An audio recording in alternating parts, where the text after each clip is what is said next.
Hello my champions, कैसे हैं आप सभी? एकदम फर्स्ट क्लास होंगे। मुझे उम्मीद है कि बहुत अच्छी तरीके से अपनी प्रिपरेशंस कर रहे होंगे। क्लास 11 तो स्टार्ट हो चुका है, 2 लेक्चर्स फिनिश हो चुके हैं इस चैप्टर्स के। मैं इसके लिए सॉरी बोलता हूं बेटा, क्योंकि थोड़ा सा टाइम ज्यादा लग गया लेक्चर 3 आने में। थोड़ा सा इधर काम बहुत ज्यादा था, वर्क था, क्योंकि आपके छोटे भाई बहनों की तरफ भी देखना, उसमें मैं थोड़ा सा फंसा हुआ था। बट मैं प्रॉमिस करता हूं कि अब से आगे से ज्यादा गैप नहीं हो पाएंगे। आपको धीरे धीरे करके जो क्लासेस है, जो अलग अलग चैप्टर्स की, वो मिलती रहेंगी। तो आज है लेक्चर 3 परमुटेशन एंड कॉम्बिनेशन का, जिसमें हम पढ़ने वाले हैं कॉम्बिनेशन। मुझे उम्मीद है कि परमुटेशन आप लोगों ने अच्छे से पढ़ रखा होगा लेक्चर 2 में, और लेक्चर 1 में आप लोगों ने रिविजन कर लिया होगा बेसिक जो भी परमुटेशन एंड कॉम्बिनेशन के कॉन्सेप्ट होते हैं उसको। अगर आपने अभी तक नहीं किया है तो जाकर के इसी चैनल पर, अड्डा मैथ्स पाठशाला चैनल पर आपको वो वीडियो मिल जाएंगे, उसको जाकर के देख लीजिए। उसके बाद इस चैप्टर को देखिएगा, मतलब इस लेक्चर को देखिएगा, ताकि आपका रिविजन भी हो जाए और आप जान जाओ कि परमुटेशन होता क्या है, तभी उसका यूज यहां पर आप कर पाओगे। क्योंकि ये जो कॉम्बिनेशन है ना बेटा, ये कॉम्बिनेशन परमुटेशन से ही बन करके आता है। वो कॉन्सेप्ट आपको पता होना कंपलसरी है। तो इसलिए आज हम जानेंगे कॉम्बिनेशन क्या होता है, कैसे उसके बेसिक थियरम्स काम करते हैं, कैसे उसके फॉर्मूलाज अप्लाई होते हैं, और किस टाइप के क्वेश्चंस उस पर आते हैं, तो टैकल कैसे करना होता है। आज है इस चैप्टर का आखिरी पॉइंट, यानी आखिरी लेक्चर। इसके बाद चैप्टर नया स्टार्ट हो जाएगा। तो आप लोग मुझे इसी कमेंट के नीचे बता देना कि अब नया चैप्टर कौन सा स्टार्ट किया जाए आप लोगों के लिए, ठीक है? तो मुझे कमेंट करके जरूर बताना, उसी के अकॉर्डिंगली मैं नेक्स्ट चैप्टर करूंगा। वरना फिर अपने मन से मैं सोच रहा हूं कि रिवर्स गियर में चलूं फिर, या अरिथमेटिक प्रोग्रेशन, या जो हमारी जीपी वाली सीरीज है वो कर दूं। तो जैसा भी होगा आप कमेंट करके बताना कि कौन सा चैप्टर आपको करना है, ठीक है? तो आइए विदाउट एनी डिले सबसे पहले अपनी क्लास को स्टार्ट करते हैं। और हम क्या करते हैं आपको तो पता ही है बेटा, बहुत दिन हो गया है। आप लोग तो कर रहे हो ना मेरे रॉक स्टार हो, अपने पेरेंट्स को सुबह उठते ही प्रणाम तो कर रहे हो ना, और रात को सोने से पहले आप धन्यवाद तो बोल रहे हो ना। नहीं बोल रहे हो तो प्लीज प्लीज करना स्टार्ट कर दो बच्चा। 10th में मैंने तुमसे बहुत करवाया था, तो अब 11th में ऐसा नहीं कि तुम बड़े बन गए हो तो तुम भूल जाओ। नहीं बच्चा, यही वो समय है जहां पर 11th 12th अगर अच्छे से कर लिया ना, तो फिर लाइफ में हमेशा करते रहोगे। यही वो समय है जहां पर तुम्हें पैशनेट होकर के, जहां पर तुम्हें पूरा डिसिप्लिन होकर के ये काम करना ही करना है, किसी भी कीमत पर। तुम्हारा मन करेगा कि नहीं करूं, लेकिन करना ही करना है बेटा। आइए मेरे साथ कीजिए। मुझे इस दुनिया में लाया, मुझे बोलना चलना सिखाया, वो माता पिता तुम्हें वंदन, मैंने किस्मत से तुम्हें पाया। Thank you so much mummy papa for everything and for everything. बस इतना सा ही कहना है बेटा। सुबह उनसे ब्लेसिंग्स लेना है, रात को सोने से पहले बस इतना ही कह करके डेली तुम्हें करना ही करना है। और मैं मेरी क्लास में तुमसे करवाता ही करता हूँ, ठीक है? चलिए स्टार्ट करते हैं without any delay. So combination होता है क्या? 1 मिनट मुझे पहले, इससे पहले बता दो, परमुटेशन आप लोगों ने रिवाइज किया कि नहीं? क्योंकि अगर परमुटेशन रिवाइज नहीं किया होगा तो उसी के बेस पर ये चीजें बनने वाली है। परमुटेशन क्या कहता है? परमुटेशन ये कहता है कि जब हम कॉम्बिनेशंस, मतलब जब हम किसी का अरेंजमेंट दिखाते हैं, तब वो परमुटेशन बन जाता है। मतलब जैसे मैंने बोला कि आपके घर में अगर कोई चीज है तो उसको आप कितने तरीके से अरेंज कर सकते हो, उसको हम परमुटेशन बोलते हैं। कॉम्बिनेशन क्या होता है? कॉम्बिनेशन का मतलब उस अरेंजमेंट में आने वाली चीजें कितने तरीके से रखी जा सकती है। अरेंज करना अदर थिंग्स, अरेंज करके उसको रखना अदर थिंग्स होती है। जैसे एग्जांपल के लिए मैं दूसरा कॉम्बिनेशन का एग्जांपल देता हूं। सपोज करो आपकी फेवरेट 3 टीम कौन सी है? मान लो आपकी फेवरेट टीम एक सीएसके है, एक आरसीबी है, और एक एमआई है, ठीक है भैया? 3 फेवरेट आईपीएल टीम, आईपीएल चल रहा होगा, आपको पता ही होगा कि आईपीएल चल रहा है, तो 3 आपके पास ये फेवरेट टीम है। मान लो उसमें से एक धोनी साहब को ले लिया गया, एक कोहली साहब को ले लिया गया, विराट साहब को, और दूसरा रोहित साहब को ले लिया गया। 3 लोगों को लिया गया। ध्यान से समझना बेटा, 3 लोगों को लिया गया जो कि कैप्टन है, मान लेता हूं धोनी साहब, विराट साहब और रोहित साहब। तीनों लोगों को लिया गया है। अब कॉम्बिनेशन क्या कहता है? अब मैं सर्टेन कुछ क्राइटेरिया दे रहा हूं, उसी से कॉम्बिनेशन समझ जाओगे। मैंने बोला कि तुम्हें 2 मेंबर की टीम बनानी है, तुम्हें 2 मेंबर की टीम बनानी है, तुम चाहे जिसको भी ले सकते हो। तुम क्या कहोगे कि भाई सुनो, मैं सीएसके और आरसीबी का फैन हूं, तो मुझे धोनी और विराट सर चाहिए। तो मैंने एक कॉम्बिनेशन बना दिया कि धोनी और विराट सर आ गए। कोई दूसरा बंदा बोलेगा नहीं नहीं नहीं, मुझे धोनी साहब पसंद नहीं, मुझे विराट और रोहित पसंद है, तो मैंने विराट और रोहित को ले लिया। फिर तीसरा बंदा आएगा, नहीं नहीं नहीं, मुझे विराट पसंद नहीं है, मुझे धोनी और रोहित पसंद है, धोनी और रोहित पसंद है। इसके अलावा कोई और कॉम्बिनेशन आप बना सकते हो? इसके अलावा कोई और ग्रुप बना सकते हो? ये मुझे बता दो। इसके अलावा कोई और ग्रुप बना सकते हो? नहीं। इसका मतलब ऑर्डर, यहां पर ऑर्डर फिक्स नहीं। ऐसा नहीं है कि यहां पर पहले धोनी ही आने चाहिए फिर रोहित, नहीं। यहां पर रोहित और धोनी भी हो सकते हैं, यहां पर रोहित और विराट भी हो सकते हैं, यहां पर विराट और धोनी दोनों हो सकते हैं। मतलब उनके अरेंजमेंट नाम अदली बदली हो सकते हैं, बट इनके अलावा सीक्वेंस 3 के अलावा कोई और आपका ग्रुप नहीं बनने वाला, यानी जो भी आप ग्रुप बनाओगे, जो भी आप टीम बनाओगे दो दो लोगों का, उसमें यही 3 ग्रुप बनेगा, इसके अलावा कोई दूसरा ग्रुप नहीं बनेगा। इसी को हम कॉम्बिनेशन बोलते हैं। कॉम्बिनेशन क्या कहता है कि each selection is called a combination of 3 different object taken 2 at a time. मतलब एग्जाम्पल, ये जो एग्जाम्पल दिया है ना, इसी की डेफिनेशन ये मैंने बोल दी है। ये जो एग्जाम्पल मैंने बताया है, इसी का डेफिनेशन मैंने आपको यहां पे समझाया है कि मान लो 3 ऑब्जेक्ट हैं, तो उसमें से किसी 2 को एक बार लेने की जो कॉम्बिनेशन होती है, जो क्राइटेरिया होती है, उसी को हम कॉम्बिनेशन बोलते हैं। 2, उसके अलावा कुछ भी नहीं ले सकते। In combination the order is not important, मतलब ये ऑर्डर कंपलसरी इंपॉर्टेंट होता ही नहीं है कि भाई तुम धोनी और रोहित को लो या रोहित और धोनी को लो, मतलब अदली बदली कर दो, फर्क नहीं पड़ेगा, लेकिन एक टीम में, एक ग्रुप में धोनी और रोहित ही रहेंगे। चाहे उसको तुम रोहित धोनी बोलो, चाहे धोनी रोहित बोलो, चाहे तुम दूसरे ग्रुप में विराट रोहित बोलो या रोहित विराट बोलो, लेकिन इसका तो मतलब नहीं कि ग्रुप चेंज हो रहा है, ग्रुप तो सेम रहने वाला है। इसीलिए कभी भी याद रखना, कॉम्बिनेशन में जो है ना, उसमें आपका ऑर्डर मैटर नहीं करता, ऑर्डर इंपॉर्टेंट नहीं होता, कैसे भी करके आपको बनाना ही पड़ेगा। समझ में आ गया? दूसरा एग्जांपल देता हूं, आ जाओ। मान लो मैंने आपके सामने रखा कि 12 टीमें हैं, 12 टीम है, ठीक है भैया। अब इनको 2-2 के कॉम्बिनेशन में बनाओ। क्या बनाओ बेटा? 2-2 के कॉम्बिनेशन में बनाओ। तो मेरे रॉकस्टार मान लेता हूं कि A B C D E F G H I J K और L, यही तो 12 मेंबर्स है ना, 12 मेंबर्स है ना? हाँ जी सर। अब मैं अगर बोलूं कि 2-2 का पेयर बनाओ, 2-2 लोगों का पेयर बनाओ, तो 2-2 क्या बनाओगे? पहले बोलोगे सर ए बी आएगा, फिर दूसरा बी सी आएगा, फिर तीसरा सी डी आएगा, फिर डी ई आएगा, फिर ई एफ आएगा, फिर उसके बाद एफ जी आएगा, उसके बाद जी एच आएगा, उसके बाद एच आई आएगा, उसके बाद आई जे आएगा, उसके बाद जे के आएगा, उसके बाद के एल आएगा। तो ये 2-2 का हमने तो बना दिया, लेकिन ए के साथ सी भी आ सकता है, ए के साथ डी भी, ए के साथ ई भी, ए के साथ एफ भी, ए के साथ जी भी। तो जब हम बड़े पैमाने पर अपना कॉम्बिनेशन दिखाते हैं तब हमारे लिए हैक्टिक हो जाता है। यहां पर तो हमने बना दिया, यहां पर हमने बना दिया कि भाई देखो हमने 3 मेंबर थे तो इजीली तरीके से हमने कॉम्बिनेशन बना दिया। लेकिन जब बड़ा हो जाता है, यानी हमारे पास मेंबर्स बड़े हो जाते हैं, ऑब्जेक्ट बड़ा हो जाता है, तब कॉम्बिनेशन का यूज करने के लिए हम कॉम्बिनेशन का फॉर्मूला यूज करते हैं। जैसे परमुटेशन का हम लेते थे कि जब परमुटेशन होता था नंबर NPR दिखाते थे, ये तो होता था परमुटेशन कितने एट ए टाइम ले रहे हो आप, परमुटेशन को P से दिखाते थे, और N जो होता था वो नंबर ऑफ टर्म्स मतलब नंबर ऑफ ऑब्जेक्ट्स होता था।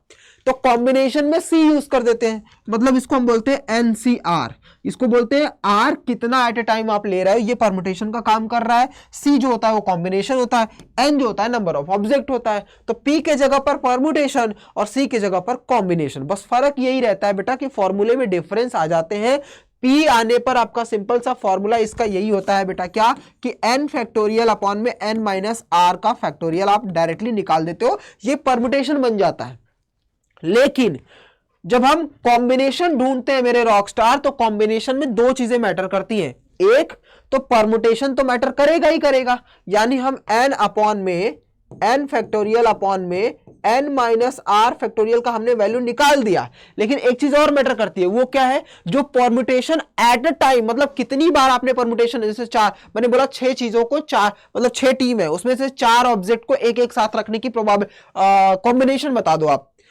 मैंने फिर से ध्यान से सुनना, 6 पर्सन है, उसमें से 4 लोगों का ग्रुप बनाने की कॉम्बिनेशन बता दो आप, अरेंजमेंट बता दो आप। तो ये 4 क्या है? ये परमुटेशन है। 4 क्या है? ये ऑब्जेक्ट को दिखा रहा है कि एट ए टाइम, एक बार में आप 4 लोगों को दिखा रहे हो। तो ये 4 लोग क्या है बेटा? ये परमुटेशन है। तो ये परमुटेशन उसको भी माइनस करता है, मैंने आपको परमुटेशन में पढ़ाया है, यानी 4 फैक्टोरियल, या फिर उसको हम कह सकते हैं R का फैक्टोरियल। तो ये जो R होता है ये परमुटेशन को दिखाता है कि एट ए टाइम, एक बार में कितने मेंबर का ऑब्जेक्ट आपको चूज करना है, या उसका कॉम्बिनेशन बनाना है, या उसका अरेंजमेंट करना है। तो सिंपल सा है, आपको याद रखना है कि जब आपके पास परमुटेशन होता है तो उसका फॉर्मूला n फैक्टोरियल अपॉन में n माइनस r फैक्टोरियल होता है। लेकिन कॉम्बिनेशन में परमुटेशन तो होता ही होता है, साथ में उस परमुटेशन का भी हम यूज करते हैं। कौन सा? वो पार्ट जो एट ए टाइम आपका यूज होता है। तो at a time r factorial use होता है। मान लो जैसे मैंने बोला 6 मेंबर है, तो आप बोलते हो 6 फैक्टोरियल अपॉन में 6 माइनस, अब 4 मेंबर को एक बार यूज कर रहे हो तो 6 माइनस 4 फैक्टोरियल तो आएगा ही आएगा,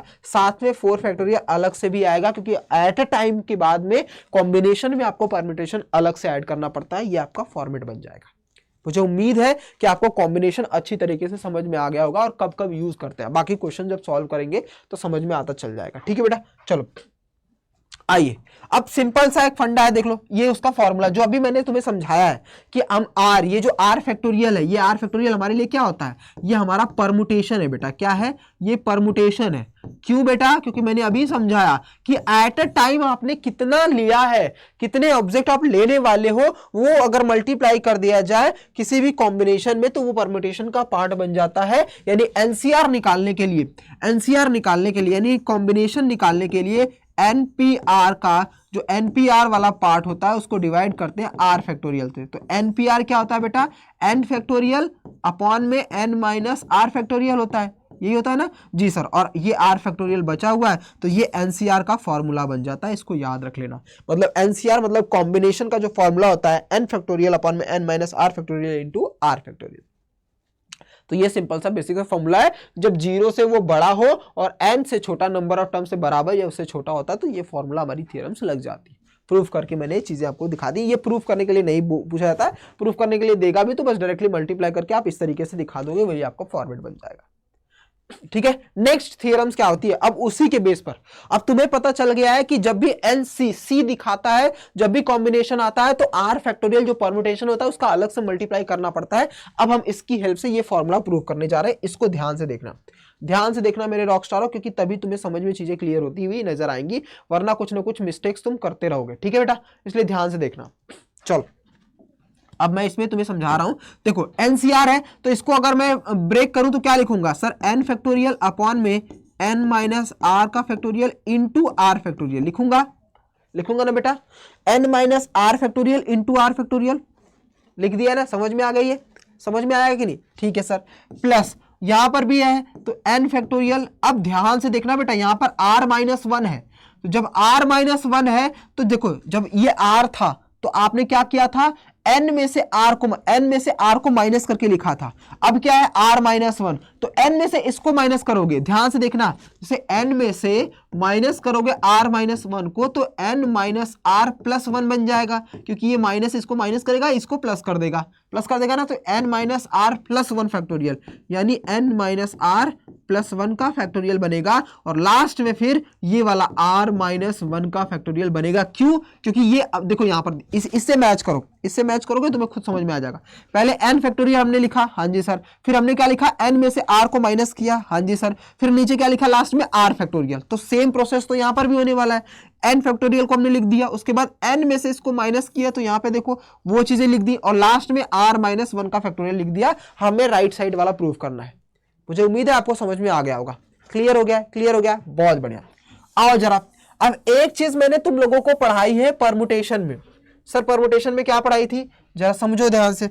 मैंने परमुटेशन में यह पढ़ाया था कि जब परमुटेशन कब बनता है, परमुटेशन कब बनता है? जब कोई भी टर्म्स डिक्रीजिंग ऑर्डर में टिल द वन तक जाता है। जैसे मानो मैंने बोला 5 फैक्टोरियल आपके सामने आ गया है, क्या आ गया बेटा? 5 फैक्टोरियल। तो इसका मतलब क्या होता है? 5 इंटू 4 इंटू 3 इंटू 2 इंटू 1, यही होता है।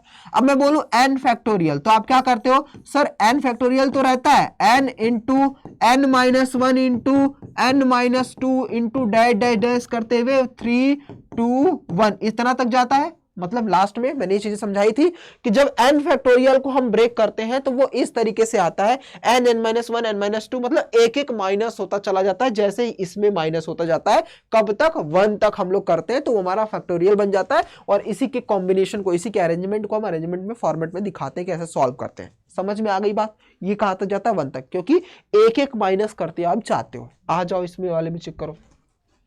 अब हमें इसमें ब्रेक करना पड़ेगा, इसमें चीजों को लाना, कॉमन दिखाना पड़ेगा ना बेटा। जब तक कॉमन नहीं करोगे तब तक कैसे निकलेगा चीजें? ठीक है, तो अब हम क्या करेंगे? इसको हर एक चीज को ब्रेक करना स्टार्ट करेंगे। कैसे ब्रेक करेंगे देखना, ध्यान से देखोगे तभी समझ में आएगा, वरना मिस्टेक्स आप कर दोगे बेटा। ठीक है, ध्यान से देखना।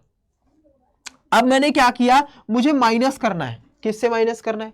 मुझे किससे माइनस करना है? ध्यान से देखना है। इस r फैक्टोरियल को मैं क्या, जैसे मान लो n फैक्टोरियल होता तो n माइनस वन फैक्टोरियल लिख सकते थे, वैसे इस अब ऊपर वाले को रहने दो, n फैक्टोरियल रहने दो, नीचे पहले देख लेते हैं, पहले अभी नीचे वाले को सॉल्व करेंगे फिर ऊपर वाले को बाद में सॉल्व करेंगे। ये r फैक्टोरियल है तो r को मैं लिख सकता हूं r into r minus one factorial, r into r minus one factorial. जैसे मैंने आप लोगों को बताया, जैसे मान लो ये 5 4 3 2 1 है तो इसको मैं ऐसे भी लिख सकता हूं 5 इंटू 4 फैक्टोरियल, या फिर मैं लिख सकता हूं 5 इंटू 4 इंटू 3 फैक्टोरियल। 3 का फैक्टोरियल मतलब 3 इंटू 2 इंटू 1, यानी 5 इंटू 4 इंटू 3 इंटू 2 फैक्टोरियल। इस तरीके से तो हम करते जाते हैं ना बेटा। याद करो क्वेश्चन जब सॉल्व कर रहे थे हम परमुटेशन में, तो जितना हमें नीड होता था उसके आगे हमने फैक्टोरियल लगा दिया। जैसे मान लो कि यहां से यहीं तक का नीड है तो हम क्या करेंगे, इसके आगे n-3 फैक्टोरियल लगा देंगे। इतना हमने ब्रेक किया ताकि हम कट पिट कर सके, और इसके आगे हमने ब्रेक लगा दिया, मतलब फैक्टोरियल लगा दिया ताकि हमारे पास कॉमन दिखेंगे तो हम काट देंगे। ऐसा हम करते थे ना, तो वही चीज हमने यहां पर किया है बेटा। हमने यहां पर क्या किया, r फैक्टोरियल को r माइनस वन से किया। सर r माइनस वन क्यों किया, क्योंकि यहां पर भी r माइनस वन फैक्टोरियल था, तो सो दैट मैं कॉमन ले सकता था। इतना क्लियर हो गया, इतना क्लियर हो गया बच्चा। अब ये जो n माइनस आर था इसको रहने दो, n माइनस आर का फैक्टोरियल क्यों रहने दो, क्योंकि यहां पर भी n माइनस आर निकल जाएगा, अभी जब मैं कराऊंगा तो निकल जाएगा प्लस। इतना क्लियर हो गया, क्लियर हो गया बच्चा इतना। अब आ जाओ सेकेंड वाले पार्ट पे आ जाओ, यहां पर क्या आ जाएगा, n फैक्टोरियल ऊपर रहने दो।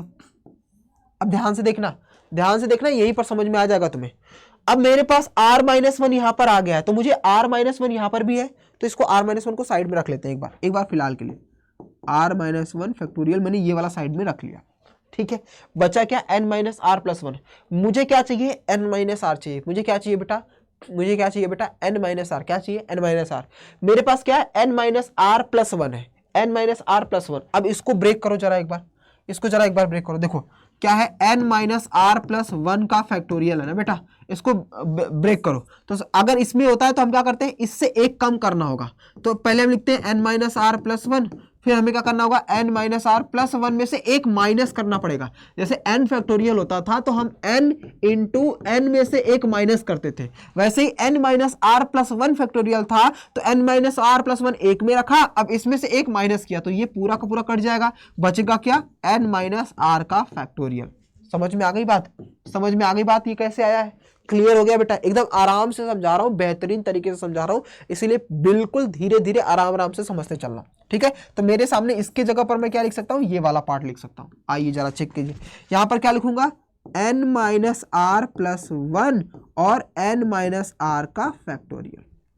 इतना क्लियर, इतना क्लियर बेटा, मोस्ट इंपॉर्टेंट है। इसी से तुम मैक्सिमम क्वेश्चन सॉल्व कर लोगे, क्योंकि ये डायरेक्ट प्रूफ करने के लिए भी थ्योरम्स आ जाती है, तो आपको प्रूफ करना पड़ेगा इस तरीके से, ठीक है बच्चा। क्लियर हो गया, अब यहां तक क्लियर। अब देखो कॉमन क्या है, जो कॉमन है उसको बाहर निकालो, जो कॉमन है, जो कॉमन है बेटा उसको बाहर निकालो। आ जाओ, तो दोनों के ऊपर में n फैक्टोरियल है, मैंने n फैक्टोरियल कॉमन ले लिया। नीचे क्या है, यहां पर n माइनस आर है, हाँ जी सर, n माइनस आर का फैक्टोरियल भी कॉमन है, और क्या है, r माइनस वन भी है, तो यहां पर मैंने r माइनस वन का फैक्टोरियल भी कॉमन ले लिया। बचा क्या, जरा चेक करना। सर मेरे पास जो बचा है ना, मेरे पास क्या बचा है, यहां से मैंने ये वाला ये पार्ट कॉमन ले लिया, तो 1/r बचा, 1/r प्लस यहां से मैंने ये ले लिया, तो बचा क्या, 1 अपॉन में n माइनस आर प्लस का 1, ये बचा है पूरा का पूरा। समझ में आ गया, पूरा कॉमन ले लिया। अब बस इसको क्रॉस मल्टीप्लीकेशन करो, आ जाएगा n फैक्टोरियल अपॉन में n माइनस आर का फैक्टोरियल अपॉन में r माइनस वन का फैक्टोरियल, ठीक है। अब इसको मल्टीप्लाई करो बेटा, इसका n minus R plus one, मतलब क्रॉस मल्टीप्लाई, इसका इससे plus one plus r upon में n माइनस आर प्लस का 1। तो मैं इसमें लिख सकता हूं n फैक्टोरियल, और यहां पर क्या हो जाएगा, r से खत्म, यहां पर हो जाएगा n प्लस वन अपॉन में, ये क्या हो जाएगा नीचे, यहाँ पर नीचे क्या हो जाएगा बेटा, n माइनस वार, यहाँ पर टोटल नीचे क्या बन जाएगा, टोटल ये बचेगा ना। अब देखो इन दोनों में भी एक चीजें कॉमन दिख रही है आपको, क्या, देखो ये n माइनस आर वन है, रखते चलो, n माइनस आर पहले रख दे तो फिर बाद में बताता हूँ, n माइनस आर का फैक्टोरियल, फिर r माइनस वन का फैक्टोरियल, और लास्ट में क्या है, n minus R plus one. अब जो चीजें तुमने एक्सपांड की थी ना, अब उसको समेटने का समय आ चुका है, अब उसको समेटने का समय आ चुका है। ध्यान से देखना, अब इसको उल्टा पढ़ो, जैसे हम करते थे n फैक्टोरियल पढ़ते थे बेटा, इसका मतलब होता था n into n minus one का फैक्टोरियल, यही होता ना, डैश आगे चलता है, n minus one into factorial, dash नहीं लगा सकते क्योंकि हमने फैक्टोरियल लगा दिया है, तो हम इस तरीके से लिख सकते थे।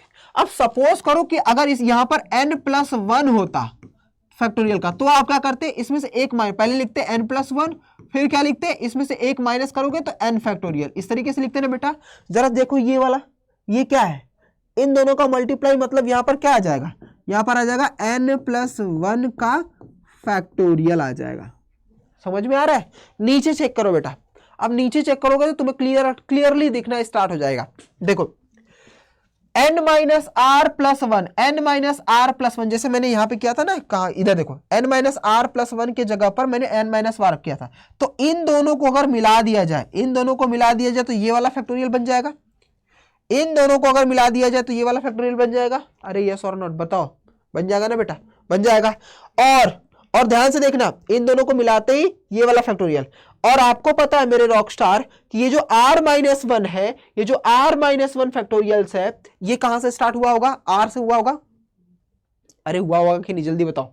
इन दोनों को मिला देंगे तो क्या बन जाएगा, इन दोनों को मिला देंगे, इन दोनों को मिला देंगे तो क्या बन जाएगा बेटा, n minus R plus one, N minus R plus one का फैक्टोरियल, और ये वाला पोर्शन दिखाता है आर फैक्टोरियल को, क्योंकि आर फैक्टोरियल से ही बन करके निकला था, क्योंकि दोनों में कॉमन दिख रहे हैं।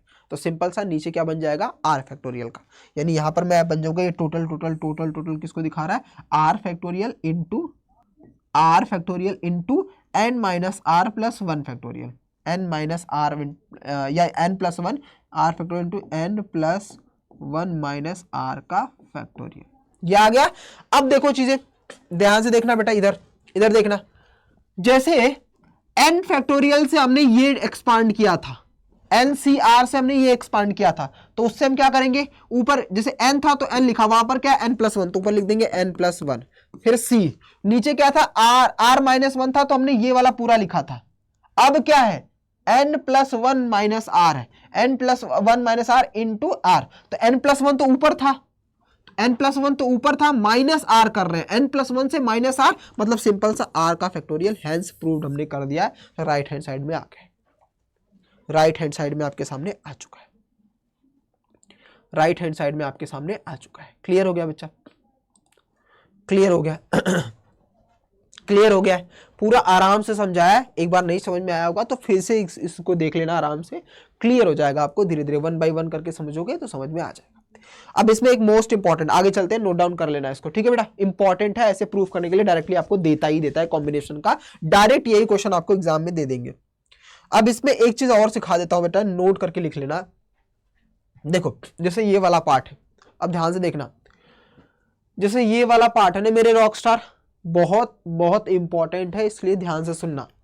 देखो इसको पढ़ने से पहले एक कॉन्सेप्ट याद रखो कि जब कभी भी NCA बराबर NCB दिखाई दे, NCA बराबर NCB दिखाई दे, तो आप क्या करोगे, उसके लिए सिंपल सा लॉजिक आपको बताता हूं। NCA बराबर NCB दिखाई दे तो समझ जाना कि जो उसका पैटर्न है, उसका जो फैक्टर परमुटेशन वाला पार्ट है, वो हमेशा आपस में बराबर होता है। यानी हम कह सकते हैं बेटा कि अगर NN बराबर है तो AA भी बराबर हो जाएगा, यानी सिंपल सा आप बोल सकते हो कि A बराबर B आपके सामने आ जाएंगे। अब आप बोलोगे कि सर यहाँ पर 9 है, यहाँ पर 8 कैसे बराबर होगा, तो वो कंडीशन अप्लाइड होती है बेटा, वो कंडीशन अप्लाई होती है, उसके केस में हम क्वेश्चन को सॉल्व करते हैं।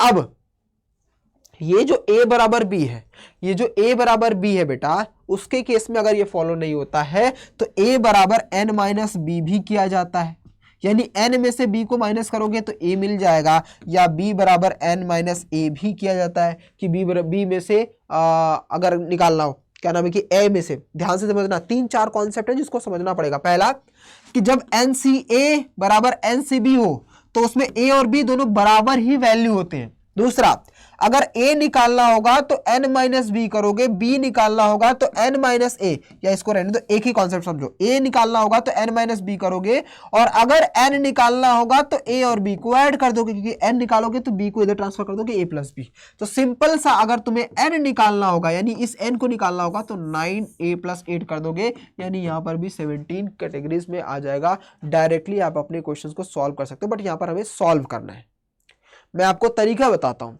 सिंपल सा शॉर्टेस्ट तरीका, लेकिन मैं वैसे एक्सपांड करके भी सॉल्व करके दिखाऊंगा। वैसे मैं बड़ा करके भी, मतलब जैसे एक्सप्लेनेशन करते हैं हम, सॉल्व कैसे करते हैं वैसे भी करके दिखाऊंगा। ये मैं आपसे ट्रिक्स बताता हूं क्या करना है। जब कभी भी एनसीए और एनसीबी दोनों आपस में बराबर हो, मतलब ए और बी दोनों का ये जो फैक्टोरियल, जो परमुटेशन वाला पार्ट, फैक्टोरियल पार्ट है, अगर वो दोनों डिफरेंट है और एन एन बराबर, तो समझ जाना कि ये दोनों आपस में बराबर होते हैं, पहला केस। दूसरा केस, अगर ए निकालना होगा तो एन में से बी, यानी इस एन में से बी को माइनस करना होगा। और तीसरा केस जो कि मोस्ट इंपॉर्टेंट है, कि अगर एन पूछ रहा है आपसे, यानी ये वाला n फाइंड करना है, तो a और b को ऐड कर देना, वही आपका आंसर हो जाएगा। a और b को ऐड कर देना, वही आपका आंसर हो जाएगा। तो ओवरऑल बस आपको इतना समझना है, ओवरऑल आपको इतना समझना है बेटा, कि अगर NCA बराबर है NCB के, तो n बराबर हो जाएगा a प्लस b के। ये फॉर्मूला याद रख लेना, that is enough for that. ठीक है, ये फॉर्मूला याद रख लेना कि n अगर निकालना होगा तो इन दोनों के सब के बराबर ही आंसर आएगा। आओ करके देखते हैं बेटा। अब जैसे NC9 करना है, NC9 करना है ना, तो n फैक्टोरियल अपॉन में यहां पर क्या हो जाएगा बेटा, n माइनस 9, पहले 9 फैक्टोरियल आ जाएगा इंटू n माइनस 9 फैक्टोरियल, यही आएगा जी सर। ये बराबर होगा n फैक्टोरियल अपॉन में 8 फैक्टोरियल और n माइनस 8 फैक्टोरियल। इससे अब इसको एक्सपांड करो। एक्सपांड कैसे करोगे, देखो ये n फैक्टोरियल को रहने दो बेटा, नीचे यहाँ पर 8 है, तो इसको मैं क्या लिख सकता हूँ, 9 इंटू 8 लिख सकता हूँ, 9 इंटू 8 फैक्टोरियल। इसको मैं क्या लिख सकता हूँ, n माइनस 9, एक कम करोगे माइनस 1 करोगे, माइनस 1 करोगे तो माइनस 1 करोगे, इसको रहने दो ऐसे ही, इक्वल्स टू, अब इधर वाले का पार्ट को देखो 8 फैक्टोरियल। अब बेटा देखो इसमें एक कम करोगे, यानी n minus 8 into n minus 9 factorial हो जाएगा कि नहीं। अरे मेरे rock star, n minus 8 factorial है, ठीक है बेटा। अब इसको कम करोगे 1 से, तो n माइनस 8 एक में आएगा, दूसरे में n माइनस 8 माइनस 1 का फैक्टोरियल, तो ये बन जाएगा n माइनस 9 का फैक्टोरियल, यही बनेगा ना। इसीलिए मैंने एक कम किया है। तुम बोलोगे सर एक तो बढ़ा दिया आपने, बढ़ाने का मतलब माइनस करते वक्त ये बढ़ ही जाएगा। अगर प्लस होता तब यहाँ पर छोटा वैल्यू होता, वरना माइनस हो जाता। अब सिंपल सा वैल्यू कट करो, आंसर खत्म। ये n माइनस 9 फैक्टोरियल इससे गया, ये n फैक्टोरियल इससे गया, ये 8 फैक्टोरियल इससे गया, खत्म आंसर। ठीक है बेटा, पूरा का पूरा पार्ट जो हमारा पार्ट्स है वो खत्म हो गया। यहाँ पे क्या बचा, 1/9, 1/9 बचा। ठीक है, यहाँ पे क्या बचा, इक्वल्स टू, यहाँ पे 1/n माइनस 8, तो क्रॉस मल्टीप्लाई करो, n माइनस 8 बराबर 9, तो n बराबर क्या आ गया, n9 प्लस 8। देखो वही आया ना बेटा, a प्लस बी आ गया कि नहीं। ये जो फॉर्मूला बताया था n बराबर a प्लस बी, वही देखो यहाँ पर हमने कर दिया, यानी n बराबर 17, या फिर यहाँ पर डायरेक्टली 9 प्लस 8 करके आप 17 कर सकते थे, 17 कर सकते थे। ठीक है बेटा, तो आप ध्यान से सोचना कि जब 17C17 होता है तो उसकी वैल्यू 1 के बराबर होती है। हमेशा याद रखना कि जब भी एक मोस्ट इंपॉर्टेंट पार्ट ये, और दूसरा मोस्ट इंपॉर्टेंट ये कि NCN हो, NCN की वैल्यू हमेशा 1 होती है। जब n बराबर r मान लिया जाता है तो NCN की वैल्यू हमेशा 1 के बराबर होती है। इस कॉन्सेप्ट, इन दोनों कॉन्सेप्ट को याद रखना बेटा। कॉम्बिनेशन वाले पार्ट में आपको हर एक समय में ये आपकी हेल्प करने वाले हैं। पहला कौन सा, कि जब NCA NCB के बराबर हो, मतलब इस टर्म्स में दोनों बराबर आपस में हो, तो n निकालने के लिए a प्लस बी को सम कर दोगे। दूसरा कि जब n और r की वैल्यू बराबर हो जाए, n और r मतलब NCR जो होता है, r permutation n number of object, दोनों बराबर हो जाए, मतलब 6 में से 6 चूज करने की प्रोबेबिलिटी, मतलब अरेंजमेंट बता दो, 6 में से 6 की कॉम्बिनेशन बता दो, तो n और r बराबर होता है, तो उसका मतलब NCN, क्योंकि NCR होता है तो r बराबर हो जाएगा, तो NCN इसकी वैल्यू 1 के बराबर, इसीलिए 17C17 की वैल्यू 1 के बराबर मानी जाती है और उसका आंसर 1 आता है। मुझे उम्मीद है आप लोगों को समझ में आ गया होगा बेटा। क्लियर हो गया, क्लियर हो गया मेरे रॉक स्टार। ठीक है, डन डन बच्चा, चलो बेहतरीन। आइए अगले पॉइंट पर चलते हैं। अब एक क्वेश्चन मोस्ट इंपॉर्टेंट दिख रहा है, इसी से पूरा का पूरा कॉम्बिनेशन आपका खत्म होने वाला है, तो इसको ध्यान से देखना बच्चा, ठीक है, कि इसी से आपका पूरा का पूरा क्वेश्चन खत्म हो जाएगा। पहला चीज, आइए पढ़ते हैं क्या लिखा है। What is the number of ways of choosing 4 card 52 playing cards में से हाउ मेनी दीज। चलो भैया बहुत बढ़िया, पहला क्वेश्चन का आंसर तुम मुझे बताओ, ध्यान से बताना। क्या लिखा है कि 52 कार्ड्स हैं। कितने कार्ड्स हैं बेटा, 52 कार्ड्स हैं, जिसमें से 4 हमें क्या करना है, चूज करना है। ठीक है भैया, पूछ क्या रहा है, combination, find the number of ways, मतलब कॉम्बिनेशन टर्म्स पूछ रहा है। तो पहले यहीं से यहां तक का तो सॉल्व कर लो मेरे रॉक स्टार। आओ तो जब भी आपको कॉम्बिनेशन पूछ रहा है, मतलब चूज करने का तरीका पूछ रहा है, तो सिंपल सा है, पहला कंडीशन इसको सॉल्व करने का है, 52 में से 4 कार्ड्स पूछ रहा है, तो मतलब 52C4 यही तो है, यही तो बताया था। मान लो टोटल आपके पास 6 है, उसमें से 4 को आप क्या कर रहे हो, उसके तरीके पूछ रहे हो, तो 6C4 करते हैं। वैसे ही 52 कार्ड्स है, 7 चूज करना है, तो 52C4 आ जाएगा, यानी इसका मतलब हो जाएगा 52 फैक्टोरियल अपॉन में 4 फैक्टोरियल ब्रैकेट में 52 माइनस 4 का फैक्टोरियल, यानी मैं लिख सकता हूँ 52 फैक्टोरियल अपॉन में 4 फैक्टोरियल इनटू 52 में से 4 लेस करेंगे तो 48 का फैक्टोरियल। यही तो फॉर्मूला है ना, n फैक्टोरियल अपॉन में r फैक्टोरियल ब्रैकेट में n माइनस r फैक्टोरियल, तो वही फॉर्मूला हमने कर दिया। अब इसको ब्रेक करना चाहो तो ब्रेक कर सकते हो, कैसे जरा देखो। इसको मैं लिख सकता हूँ बेटा कैसे, देखो ध्यान से, 52 अब 48 हमें लाना है, तो 51 इंटू 50 इंटू 49 इंटू 48 फैक्टोरियल, और लास्ट में 4 इंटू 3 इंटू 2 इंटू 1 इंटू 48 का फैक्टोरियल। ये पूरा का पूरा 48 से गया, 4 से कट करोगे 13 टाइम्स, 3 से कट करोगे 17 टाइम्स, ठीक है भैया, 2 से करोगे 25 टाइम्स। अब तुम्हें मल्टीप्लाई करना है 13 इंटू 17 इंटू 25 इंटू 49, इसका मल्टीप्लाई कर दोगे, ये टोटल आपके सामने आ जाएगा। जितना रिप्रेजेंटेशन होगा, जो भी मल्टीप्लाई करने का चूज करने का तरीका, ये टोटल आ रहा है पूरा का पूरा टर्म्स में। कहां तक का, कहां तक का, ये सिर्फ यहां से लेकर के यहां तक के सॉल्यूशंस है कि आप कितने तरीके से चूज कर सकते हो 4 कार्ड को 52 में से।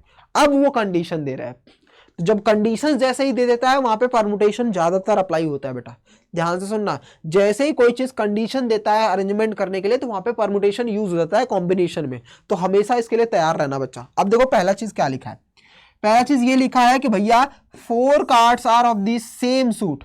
सबसे पहले बताओ सूट कितने का होता है, कितने टाइप्स का? 4 होते हैं भाई साहब, 4 ही होते हैं ना सूट। जैसे मान लो 2, एक रेड होता है एक ब्लैक होता है, उसमें 2-2 सूट होते हैं, जैसे हार्ट हुआ, डायमंड हुआ, क्लब हुआ, स्पेड्स होते हैं ना बेटा, 4 सूट। तो 4 कार्ड्स सेम से, मतलब टोटल अगर 52 कार्ड्स मान ले बच्चा, 52 कार्ड्स में से 4 सूट होते हैं, यानी ये 13 का, ये 13 का, ये 13 का, ये 13 का। अब वो भाई साहब बोल रहे हैं कि इस चारों सूट में से जो 4 आप कार्ड निकालोगे वो चारों सेम होने चाहिए, मतलब या तो वो इसमें से होगा या 4, या तो ये इसमें से 4 होगा, या तो इसमें से 4 होगा, या तो इसमें से 4 होगा।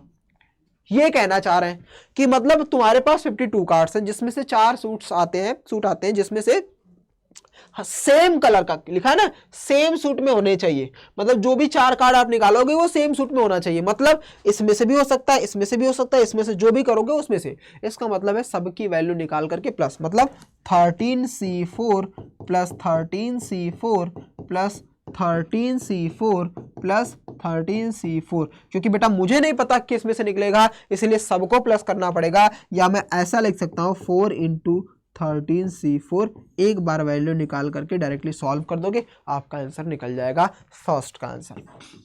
समझ में आ गया? क्या लिखा था, 4 कार्ड निकालना है सेम सूट में से, तो 4 सूट होते हैं 30-30 के पेयर में, उसमें से 4-4 कार्ड निकालोगे तो 30C4 आ जाएगा। ठीक है, ठीक है बेटा, समझ में आ रहा है ना, क्लियर हो रहा है ना, बेहतरीन तरीके से, आराम तरीके से, बहुत बढ़िया। अगला क्वेश्चन क्या लिखा है, 4 cards belongs to the 4 different suit. अब 4 कार्ड निकालोगे लेकिन चारों अलग अलग होने चाहिए, मतलब अलग अलग का मतलब किसी में से एक ही निकाल पाओगे तभी तो। देखो तुम्हारे पास 4 सूट है और तुम्हें चारों डिफरेंट ढूंढने हैं, चारों कार्ड, जो इन सभी में से कार्ड निकालोगे लेकिन चारों डिफरेंट होने चाहिए। इसका मतलब क्या है कि हर में से एक ही निकलेगा, हर में से एक निकलेगा, मतलब इसमें क्या होगा, इसमें से भी एक निकला, ध्यान से देखना बेटा, इसमें से एक निकला, इसमें से भी एक निकला, इसमें से भी एक निकला, इसमें से भी एक निकला, तो मैं क्या लिख सकता हूं इसको क्या लिख सकता हूं बेटा, जब चारों में से हम एक निकालेंगे बच्चा, चारों में से एक निकालेंगे, तो इसका मतलब सिंपल सा लॉजिक है, ध्यान से समझना। सेम और डिफरेंट में मीनिंग का फर्क होता है बेटा। सेम और डिफरेंट का मतलब ये नहीं है कि आप ये बोल दोगे 37 प्लस 37 प्लस 37 प्लस 37, नहीं मेरे रॉकस्टार। जब आपका सेम वर्ड आता है तब आपको प्लस करना है कि वो किसी से भी हो सकता है, इसलिए अरेंजमेंट प्लस में हो जाता है कि सबको आपको प्लस करना है। लेकिन जब वो डिफरेंट आता है तो डिफरेंट ये दिखाता है कि वो क्लियरली एक दूसरे से अलग होंगे, और जब एक दूसरे से अलग होंगे तो सबकी अपनी अपनी एक पहचान होगी, तब वहां पे मल्टीप्लाई किया जाता है। मतलब यहां पर आएगा 30C1 into 30C1 into 30C1 into 30C1। अब यहां पर 4 इंटू 30C1 नहीं होगा बच्चा, क्योंकि ये सब अलग अलग है। हाँ, ऐसे कर सकते हो, 30C1 का मतलब होता है 13 13 13 इंटू 13, तो भैया ये 13 के पावर में 4 आपका आंसर हो जाएगा।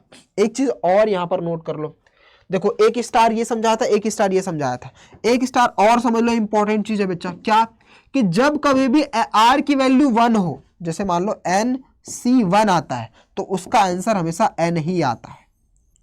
जब कभी भी NC1 हो तो उसका आंसर हमेशा N आता है। जैसे मान लो आपको 10C1 दिखा रहा है तो इसका आंसर हमेशा 10 ही आएगा, इसका आंसर हमेशा 10 ही आएगा। जब तुम फॉर्मूला में रखोगे तो यही आंसर आ जाएगा। तो तीसरा मोस्ट इंपॉर्टेंट है कि NC1 कॉम्बिनेशन में NC1 की वैल्यू हमेशा 1 के बराबर होती है, इसीलिए मैंने यहां पर डायरेक्टली कर दिया कि 13C1 का मतलब 13, 13C1 का मतलब 13, 13C1 का मतलब 13, 13C1 का मतलब 13, 4 बार 13 था तो उसका आंसर ये था 13 के पावर 4, दूसरे का आंसर ये हो जाएगा। ठीक है बच्चा, क्लियर हो गया है? क्लियर, चलो बढ़िया। नेक्स्ट, फेस कार्ड पूछा है मेरे रॉकस्टार। फेस कार्ड कितने होते हैं? फेस कार्ड कितने होते हैं? 12, 10th में पढ़ा था। फेस कार्ड कितने थे? 12। फेस कार्ड वो चारों के चारों फेस कार्ड, क्योंकि लिखा है ना यहाँ पर number of ways choosing 4 card, 4 card choose कर रहे हो, वो चारों के चारों फेस कार्ड होने चाहिए। मतलब 12 फेस कार्ड होते हैं, उसमें से 4 आपको निकालना है। ये फॉर्मूला, ये इसी का आंसर हो जाएगा 12C4। 12C4 आपका आंसर हो जाएगा। ठीक है, डन। नेक्स्ट, 2 रेड कार्ड है और 2 ब्लैक कार्ड। तो भैया रेड कार्ड कितने होते हैं सर? 26। तो मेरे रॉकस्टार 26 में से 2 निकालने हैं आपको, इसके 26 में से 2 इसके निकालते हैं। अब तुम इसमें प्लस करोगे कि माइनस, क्योंकि बेटा ये सेम नहीं है, रेड अलग है, डिफरेंट ब्लैक अलग है, तो डिफरेंट वर्ड आ रहा है, मतलब दोनों अलग अलग है। इसका मतलब यहां पर हम मल्टीप्लाई करेंगे, तो 26 इंटू 26, क्योंकि ब्लैक भी तो 26 होते हैं, उसमें से 2 कार्ड आपको निकालने हैं। तो NC देखो अब ध्यान से देख लेना, दोनों सेम बराबर है, तो इसकी वैल्यू आप लिख सकते हो 2 इंटू 26 2, ये आप लिख सकते हो, क्योंकि कॉमन लोगे तो आंसर आ जाएगा। या 4 इंटू 37 आप भी वहां पर भी आंसर कर सकते थे, लेकिन पावर में आ जाएगा बेटा। ठीक है, समझ में आया इसका आंसर? समझ में आया मेरे रॉक स्टार? क्लियर हो गया ये? अरे क्लियर हुआ कि नहीं, जल्दी बताना। क्लियर हुआ? ये 2 सॉरी मल्टीप्लाई में नहीं होगा, मल्टीप्लाई में नहीं होगा, देखो क्योंकि ये पावर में है ना बच्चा, इसमें कॉमन है, प्लस में होता तो हम कॉमन लेते, ये मल्टीप्लाई में। तो ऐसा लिख सकते हैं कि 26C2 का होल स्क्वायर।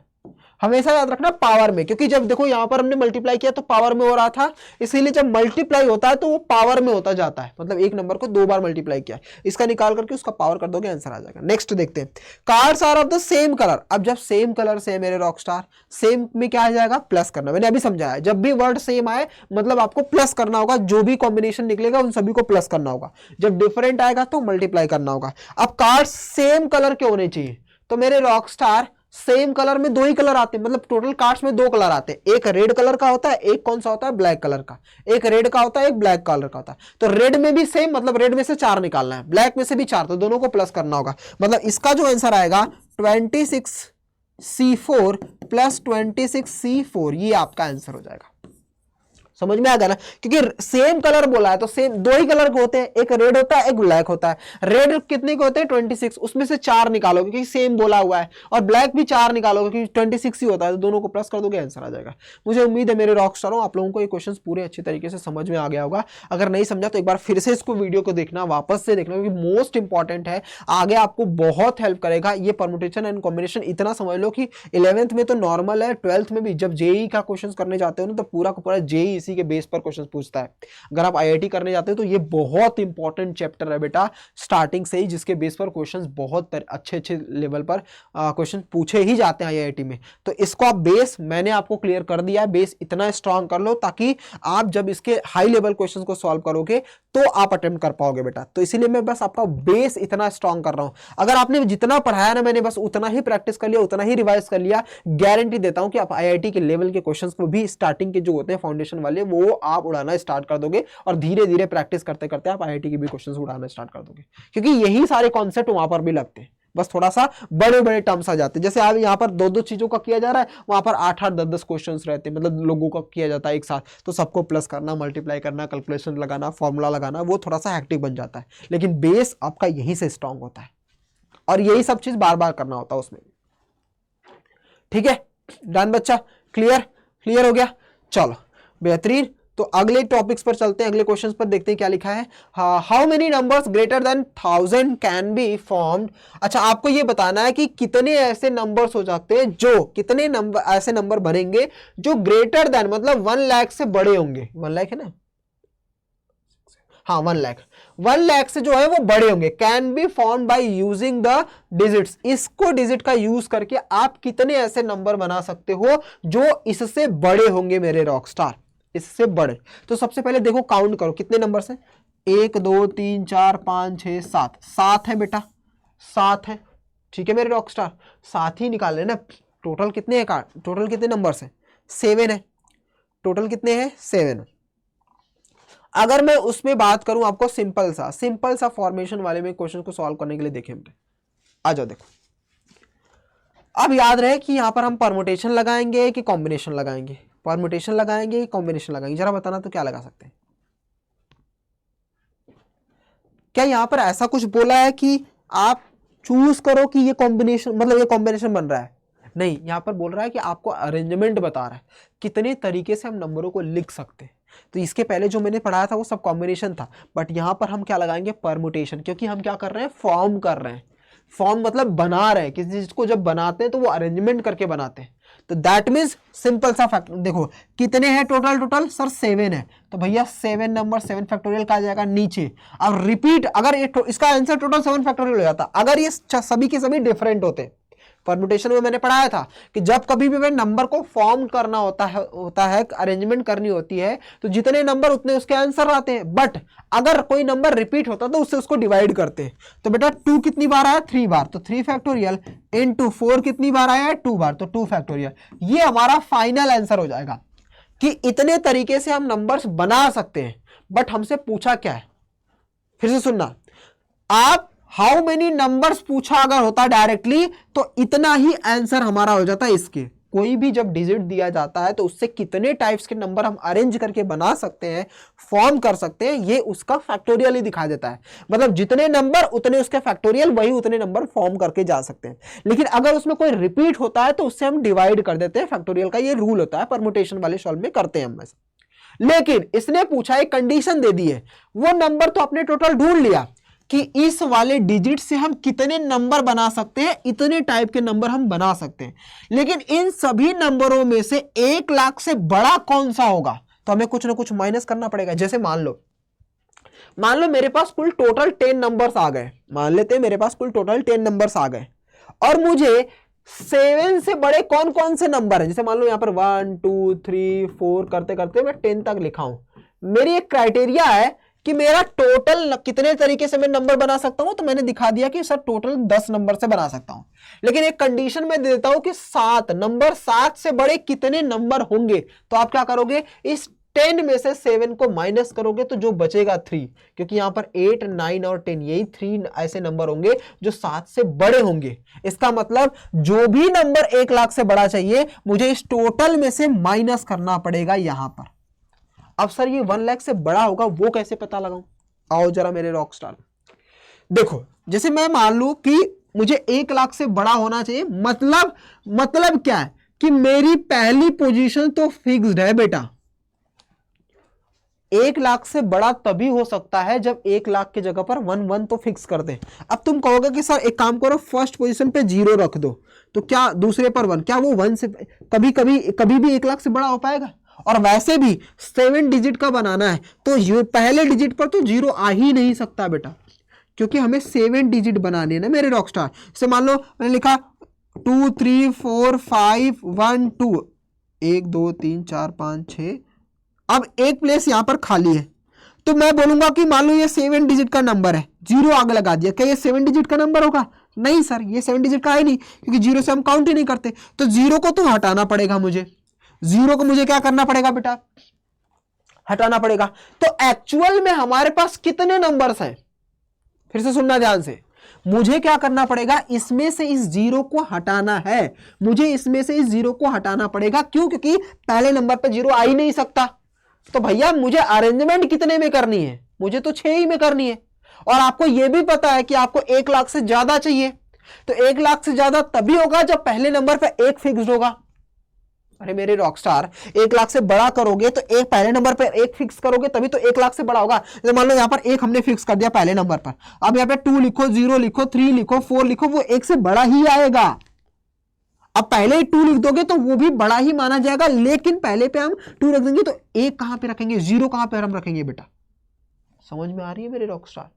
तो टोटल जो प्रोबेबिलिटी है, अगर 0 को हटा दे तो भैया टोटल ऊपर आ जाएगा, 6 नंबर बच रहे हैं तो 6 फैक्टोरियल बन जाएंगे। भाई अगर 0 को हटा दूंगा तो 6 फैक्टोरियल। अब उसमें रिपीट कौन हो रहे हैं? तो रिपीट तो यही होंगे, 2 होगा, 4 होगा, मतलब 3 फैक्टोरियल इंटू 2 फैक्टोरियल। अब सबको सॉल्व कर लोगे, आंसर हमारा आ जाएगा, खत्म। ठीक है, समझ में आ गया बच्चा? क्लियर हो गया? सिंपल सा इजीएस्ट तरीका था कि सबसे पहले टोटल निकाल दो, उसमें से देख लो कि पहले नंबर पर कौन फिक्स्ड हो रहा है। पहले नंबर पर 0 फिक्स्ड हो रहा है तो 0 फिक्स की वैल्यू होती नहीं है, इसीलिए 6 बचेंगे, 6 की वैल्यू निकाल दोगे, माइनस कर दोगे, आंसर खत्म। ठीक है मेरे रॉकस्टारो, तो ये पूरा यहाँ पर चैप्टर खत्म होता है। मैं 1-2 क्वेश्चन आपको दे देता हूं। जैसे एक ये है बेटा कि अब देखो बेटा यहाँ पे क्या लिखा है, हाउ मेनी वेज। जब तरीका आपसे पूछा जाता है तो वो कॉम्बिनेशन को दिखाता है, टुगेदर, टू बॉयज, ये कॉम्बिनेशन वाला का क्वेश्चन है।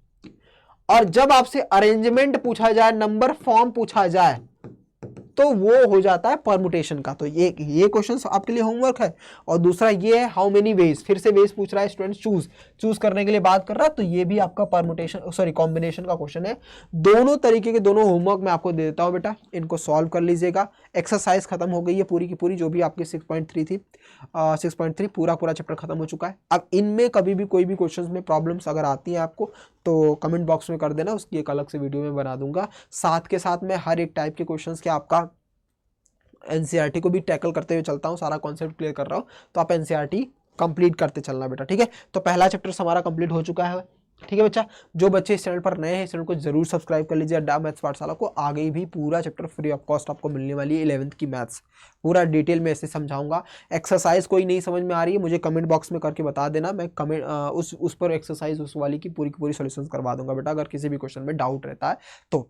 ठीक है, साथ में जाते जाते तुमसे बस इतना बोलूंगा कि बेटा इसके प्रॉपर नोट्स बना लेना, सारी एनसीईआरटी खत्म कर लेना, जो भी मैंने बोला उसको रिवाइज कर लेना। रिविजन इज द मोस्ट की बेटा इंपॉर्टेंट है। 12th को अगर मजबूत करना चाहते हो, IIT को अगर क्रैक करना चाहते हो फर्स्ट अटेम्प्ट में ही, तो इसका नोट्स बनाते चलना और रिविजन जरूर करते चलना। ठीक है, चलो अब मैं मेक श्योर करूंगा कि आपकी हर एक वीडियो टाइम से आनी स्टार्ट हो जाए। 2 या 3 दिन के अंदर पर एक वीडियो आपको मिलती रहेंगी एक चैप्टर की। और हाँ, जाते जाते मुझे जरूर बता करके जाना है कि अब अगले चैप्टर की वीडियो कौन सी बनानी पड़े। ठीक है बेटा, चैनल को सब्सक्राइब जरूर कर लेना। Bye bye, take care, God bless you, जय हिंद मेरे रॉक स्टार्स।